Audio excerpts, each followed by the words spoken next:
పెట్టలేదు జనం కూడా. ఎందుకంటే మొన్నటిసారి 15 లక్షలు చేసేసాక ఉమ్, వెంటనే మళ్ళీ ఇంకో 10 లక్షలు చేసేస్తారా? ఉమ్, చేయరు. చేస్తే సర్ప్రైజ్. ఉమ్, ఉమ్, అలా చేస్తారన్న ప్రచారం కూడా లేదు. ఏదో జరిగిన ప్రచారం ఏంటంటే ఏటీసీలు ఇప్పుడు మనకి ఇల్లు కొనుక్కుంటే ఇంత, అవును. తర్వాత వృద్ధులని చూస్తే ఇంత, ఇట్లాంటి కొన్ని లెక్కలు ఉంటాయి. ఆ లెక్కల్లో 17 లక్షల దాకా ఎగ్జామ్షన్ వెళ్ళే అవకాశం ఉంది. ఉమ్, ఇప్పుడు 15 లక్షల దాకా ఎగ్జామ్షన్ ఉంది కదా, 17 దాకా వెళ్ళే అవకాశం ఉంటుంది. ఉమ్, ఇంకో 2 అన్నది వరకే ఇప్పుడు దాకా.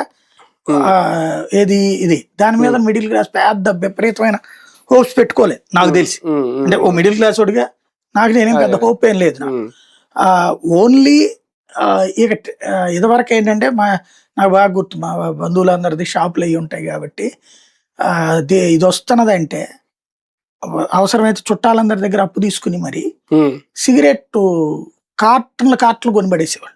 అవును అవును. బడ్జెట్ ఎందుకంటే బడ్జెట్ వచ్చిన ప్రతిసారి సిగరెట్ రేటు పెరగడం కామన్. ఉమ్, దాంతో అప్పుడు 10 లక్షలు పెట్టి కొన్నారనుకోండి, ఉమ్, కనీసం 50,000 లక్ష రూపాయలు లాభం వచ్చేస్తుంది. అవును. ఉమ్, వడ్డీ పోను 30,000 మిగిలినట్టే ఉమ్, అనేసి కొన్నాయి నేను అనేక సార్లు చూసి. అట్ట సంపాదించుకున్నాడు కూడా అంతమంది ఉన్నారు. ఉమ్, అది ఇప్పుడు అలాంటిది లేదు. ఎందుకని?